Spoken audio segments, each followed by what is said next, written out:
मुंबईमध्ये जसं हे आंदोलन झालेलं आहे त्याच पद्धतीनं पुण्यात सुद्धा आंदोलन करण्यात आलं। ही दृश्य पुण्यातल्या आंदोलनाची सुद्धा दुसऱ्या बाजूला आपण बघतोय।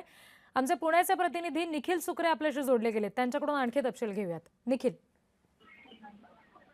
नक्कीच आपण पाहतोय की मोठ्या संख्येने विद्यार्थी जे आहेत ते या आंदोलनामध्ये सहभागी झालेले आहेत। आपल्याला माहित आहे की पावसाळा असल्यामुळे सध्या सगळीकडे पाऊस आहे आणि या भर पावसामध्ये हे सगळे विद्यार्थी जे आहेत ते रस्त्यावरती उतरलेले पाहायला मिळतात। आणि आमची मागणी काय आहे असं विद्यार्थ्यांना जर विचारलं तुमची मागणी काय आहे, तर त्यांच्याकडून एकच आहे की ही शैक्षणिक व्यवस्था जी आहे ती सुधारली पाहिजे।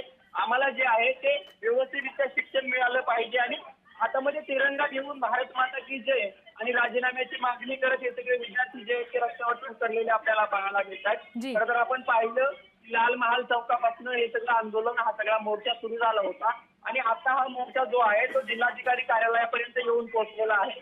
जवळपास 10 ते 15 मिनिटांपासून हे सगळे विद्यार्थी पावसामध्ये भिजतायत, परंतु कुठं त्यांच्याकडे जे आहे ते उत्साह कमी झालेला नाहीये किंवा काही कमी झालेलं नाहीये। हे सगळे विद्यार्थी तितक्याच उमेदीने जे आहे ते राजीनाम्याची मागणी करतायत आणि आमचा हा लढा कुठल्या पक्षाविरुद्ध नाही, कुठल्या संघटनेविरुद्ध नाही, तर आमचा हा लढा आमची शैक्षणिक सुधारणा झाली पाहिजे याच्यासाठी आहे। आणि अशाच प्रकारची मागणी करून हे सगळे विद्यार्थी जे आहेत ते आता रस्त्यावरती उतरलेले आपल्याला पाहायला मिळतात। खरं तर आपण पाहतोय स्टेजवरती मोठ्या संख्येने जे आहे ते काही प्रतिनिधी देखील उपस्थित आहेत। या प्रतिनिधींच्या माध्यमातून त्यांच्या प्राथमिक मागण्या त्या जनतेमध्ये मांडण्यात आलेल्या होत्या अगदी, आणि त्याच्यामुळे त्याच संदर्भातली घोषणाबाजी सुद्धा सातत्यानं आंदोलकांकडून होताना दिसतेच आहे।